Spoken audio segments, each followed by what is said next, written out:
జగన్మోహన్ రెడ్డి గారు ఈరోజు మళ్ళీ ఈ రాష్ట్రంలో ఉన్న నిరుద్యోగ యువతపై, అదేవిధంగా గత ఏడాది ఉద్యోగాలు పొందిన 16,000 మంది ఉపాధ్యాయులపై మళ్ళీ గొడ్డలి వేటుకు సిద్ధం కావడం జరిగింది. గతంలో ఏది చెప్పారో జగన్మోహన్ రెడ్డి గారు మళ్ళీ అదే పాట ఈరోజు చెప్పడం జరిగింది.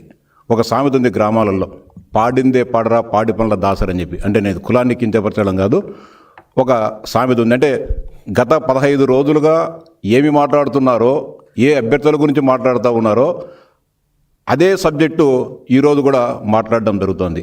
అంటే ఎంత దుర్మార్గంగా ఆయన మాట్లాడుతూ ఉన్నాడంటే, తను ఒక్కడే ఈ ప్రపంచ రాజకీయ నాయకుల్లో నిజాయితీపరుడు, మిగతా అందరూ కూడా పనికి మాలిన వాళ్ళు అని చెప్పి ఆయన మాట్లాడడం జరుగుతూ ఉంది.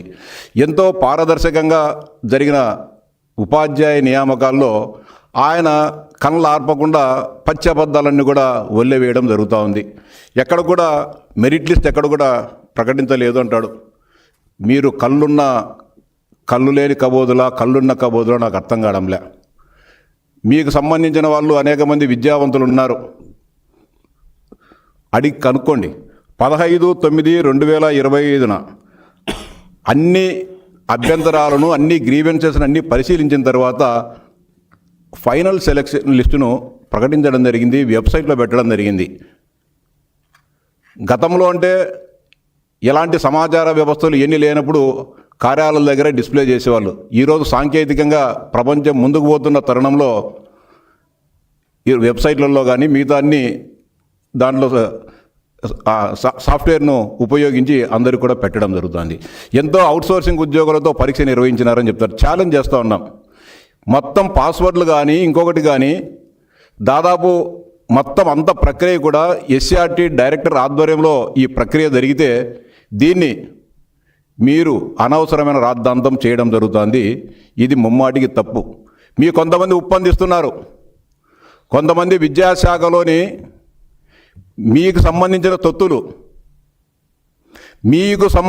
తొత్తులు విద్యా వ్యవస్థను భ్రష్టు పండించాలి, మా పప్పులు ఉడకడం లేదు,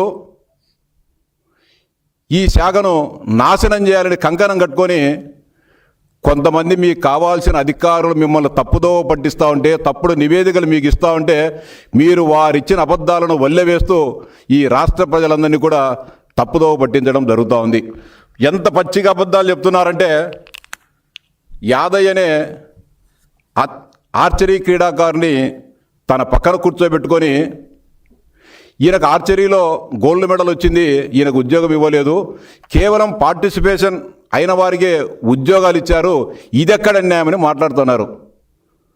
యాదయ్య గారిని గతంలో 2 మార్లు గ్రీవెన్స్ కమిటీ దగ్గర కూడా రావడం జరిగింది. నేను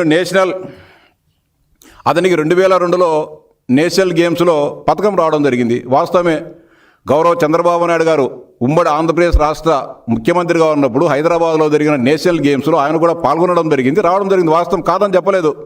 కానీ ఆయన ఆ సర్టిఫికెట్ను తన దరఖాస్తుతో పాటు జత చేయకుండా, ఇంకొకటి ఆ నేషనల్ గేమ్స్ది కాకుండా ఆయన నేషనల్ ఛాంపియన్షిప్ ఆర్చరీకి సంబంధించిన ఆ సర్టిఫికెట్ జత చేయడం జరిగింది. ఆయన అధికారుల దగ్గర కూడా చెప్పడం జరిగింది, నేను పొరపాటు పడ్డాను, క్షమించండి, దయచేసి నాకు ఏదైనా అవకాశం ఉంటే మీరు అవకాశం కల్పించండి. అధికారుల దగ్గరికి లిఖితపూర్వకంగా అడగడం జరిగింది. మనిషి వ్యక్తిగతంగా కూడా హాజరై అతను విన్నవించుకోవడం జరిగింది. కానీ నిబంధనలు ఒప్పుకో యాదయ్య గారు, ఒకసాట మేము డీవియేట్ అయితే అనేక రకాలైన ఇబ్బందులు రావడం జరుగుతుంది. మీరు పెట్టాల్సిన అర్హతలను పెట్టకోకుండా మీరు వేరే అర్హతలు పెట్టినందువలన మీరు ఎంపిక చేయడానికి మాకు ఇబ్బందిగా ఉందని చెప్పి అధికారులు చెప్పినప్పుడు ఆయన వినడం జరిగింది, వెళ్ళిపోవడం జరిగింది.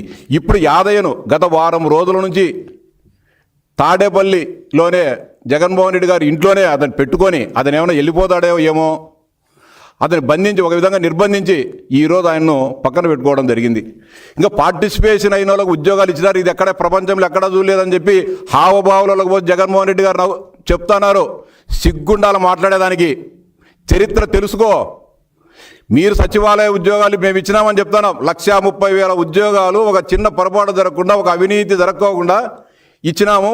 మేమంతా జాతీయ అంతర్జాతీయ ప్రపంచ స్థాయి క్రీడాకారులకే నేను ఉద్యోగాలు ఇచ్చినానని చెప్పి సిగ్గు ఎగ్గు లేకుండా చెప్తాను. నువ్వు ఇచ్చిన లిస్ట్ ఇది. నువ్వు ఇచ్చిన వార్డు గ్రామ సచివాలయాలకు సంబంధించి ఇచ్చిన 2300 మంది క్రీడాకారుల కోటాలో ఇచ్చిన లిస్ట్ ఇది. పంపించమంటే పంపిస్తా.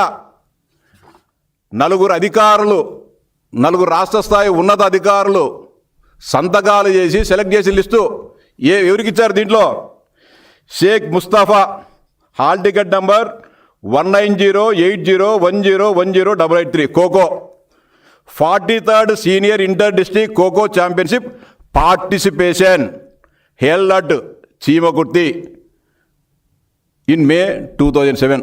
ఏందా ఈయన గోల్డ్ మెడలా? ఇంకొకటి తెల్ల edition football AP senior inter district football championship participation held at Anantapuram 2016లో. Dorepati Sivakrishna basketball HGF 52nd AP inter district basketball tournament participation held at Mahabubabad. Palaparthi Tirupal softball AP inter district softball tournament participation held in Siripuram. Billa Chenna Venkateswara Naidu kho kho AP inter district kho kho tournament participation held at Nellore. ఏం జగన్మోహన్ రెడ్డిది? మందే ఇది చదువు, మనం రాసినదే. మన అధికారులు select చేసిన 2300 మంది. ఇంత పచ్చిగా నువ్వు అబద్ధాలు చెప్తాను. ఈ వాస్తవాలు లేకపోతే మా దగ్గర ఇంకొక ఆయన K Rajarao ball badminton Nagarjuna university inter college ball championship participation. ఇంకా దుర్మార్గం, బాల్ బ్యాడ్మింటన్ ప్రపంచంలో ఎక్కడ ఉంది అంటాడు ఆయన. మీరు బాల్ బ్యాడ్మింటన్ గీయలేదు ఉద్యోగము. మీరిచ్చిన 2300 మందిలో 400-500 మంది క్రీడాకారులు బాల్ బ్యాడ్మింటన్ ద్వారా వచ్చిన వాళ్ళు. బాల్ బ్యాడ్మింటన్ ఈరోజు కాదు, ఈ దేశంలో బ్రిటిష్ వాళ్ళ పరిపాలన కాలం నుంచి బాల్ బ్యాడ్మింటన్, టెన్నిస్ ఎన్ని ఆటలు ఉన్నాయి. మన పులివెందుల ఆంధ్రప్రదేశ్లోనే టాప్ బ్యాడ్మింటన్ క్రీడాకారులు మన పులివెందుల, మన ఇద్దరి గ్రామమైన పులివెందుల బాల్ బ్యాడ్మింటన్ చాలా ఫేమస్. అనేక మంది క్రీడాకారులు బాల్ బ్యాడ్మింటన్లో ఉన్నారు. ఎక్కడ ఆడే తెలుసా? మీ హాస్పిటల్కి ఎనికిపక్క ఉంది. మీ హాస్పిటల్కి ఎనికిపక్క కొన్ని ఏళ్ళ పాటు 15-20 సంవత్సరాల పాటు బాల్ బ్యాడ్మింటన్ కోర్టు ఉండేది. ఎక్కడ? మీ పెద్దలకు సంబంధించిన సమాధుల గోడ పక్కనే, వంకబడికి ఎదురుగా. ఇంకా పచ్చిగా చెప్పాలంటే మన భాషలో బాల్ బ్యాడ్మింటన్ ఏంటో తెలియదంటావు. ఇవన్నీ ఎవరిచ్చింది? ఇవన్నీ ఈ ఉద్యోగాలు ఏమన్నా మేమేమన్నా ఇప్పుడు సంతకాలు చేసి ఏమన్నా ఫోర్జరీలు చేసి చెప్పినామా? నువ్వు ఇచ్చింది ఎవరు? పార్టిసిపేషన్ అయిన వాళ్ళకు. మేము జాతీయ, అంతర్జాతీయ, రాష్ట్ర స్థాయి క్రీడాకారులకు టాప్ ప్రయారిటీ నుంచి తీసుకొని ఇవ్వడం జరిగింది. ఇది వాస్తవమా కాదా చెప్పు. ఎక్కడికి రమ్మంటావు? చర్చకి తీసుకొని వస్తాం. ఈ ప్రభుత్వం ఇచ్చిన 382 మంది క్రీడాకారుల లిస్టు తీసుకొని వస్తాం, వారి అర్హతలు తీసుకొని వస్తాం. మీరు గ్రామ వార్డు సచివాలయాలకు ఇచ్చిన 2300 క్రీడాకారుల అర్హతలన్నీ తీసుకొని వస్తాం. ఎక్కడికి రమ్మంటావు చెప్పు, వస్తాం. సిగ్గుండాల మాట్లాడేదానికి. వాస్తవాలు ఇంతున్నాయి, కళ్ళ ముందర వాస్తవాలుంటే ఇంత అబద్ధాలు పెట్టుకొని చెప్తా ఉన్నావు.